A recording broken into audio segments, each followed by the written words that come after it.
Bos días, comezamos con este vídeo sobre a colocación do pronome átono para que poidades repasar un dos aspectos da gramática galega que polo visto é dos que máis problema vos dan. En primeiro lugar, sería importante que distinguirades o que é un pronome átono do que é un pronome tónico. Lembrade que o pronome tónico é aquel que fai a función de suxeito e a súa colocación raras veces dá ningún problema. Polo tanto, é no pronome átono no que temos que centrarnos e este é aquel que fai as funcións de complemento directo ou indirecto. De acordo?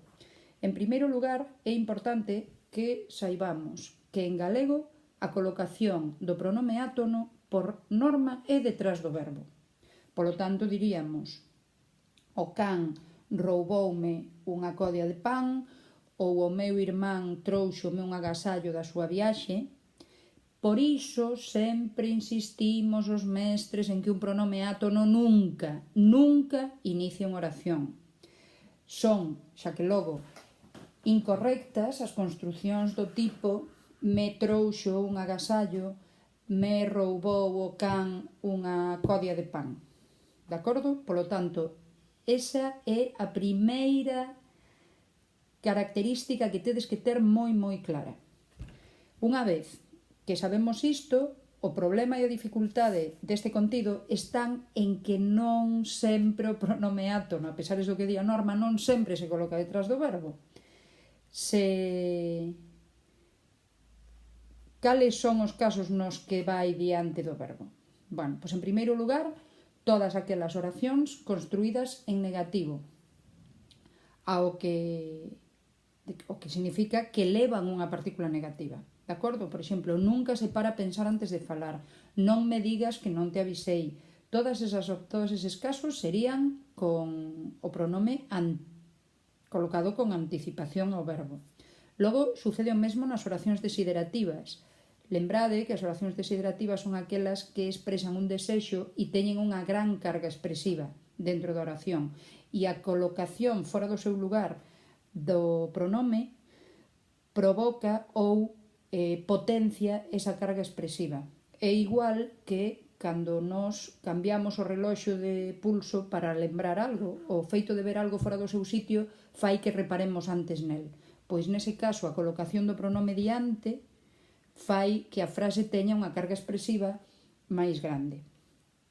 Outro caso, e aquí temos que facer unha consideración, son aquelas oracións que teñen unha partícula interrogativa ou exclamativa, que non é o mesmo que dicir que son oracións interrogativas ou exclamativas, vale?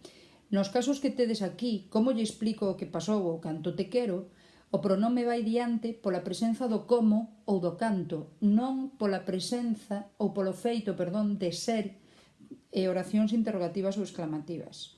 Porque se eu preguntara sen utilizar esas partículas, tería que dicir: explícoche o que pasou, ou diría quérote. De acordo? Polo tanto, non confundades unha oración interrogativa ou exclamativa cunha oración que eleva unha partícula interrogativa ou exclamativa, porque son estas partículas as que provocan a colocación do pronome diante do verbo. Outros casos son os de oracións subordinadas. E as oracións subordinadas son unha parte da sintaxe que é posible que todavía non estudárades. Nese caso, eu sempre dou un consello que non garantiza que utilicemos a colocación do pronome con corrección no 100% dos casos, pero polo menos podemos minimizar o número de casos no que non o imos colocar ben, de acordo? Entón sería un truco para cando todavía non sabedes o que é unha oración subordinada. E é que coloquedes diante do verbo pronome en todas aquelas oracións nas que apareza un que. Sería bo que nos dixeses a verdade ou calquera outro caso. E logo hai outro caso que é coa presenza de adverbios e conxuncións.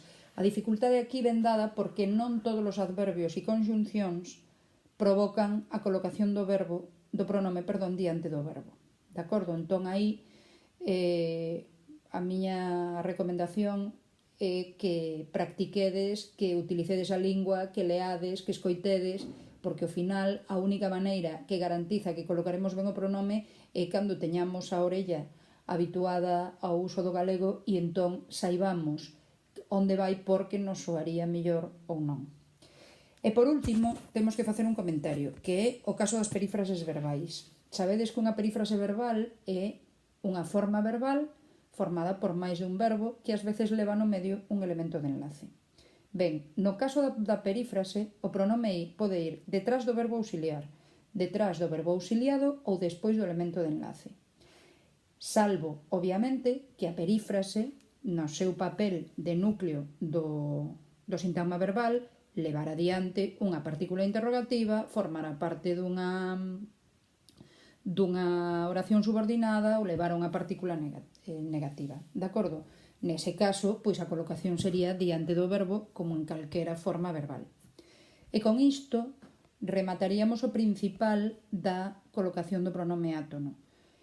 Eu desexo que vos servira de algo. En todo caso, sí que me gustaría insistir en que a única maneira de que utilicemos ben a lingua é practicando e utilizándoa e, sobre todo, non desesperando nin perdendo a fe en que poderemos chegar a aprender a lingua por moi difícil e moi complicado que agora nos pareza. Graciñas pola vosa atención e seguiremos traballando noutros aspectos da gramática.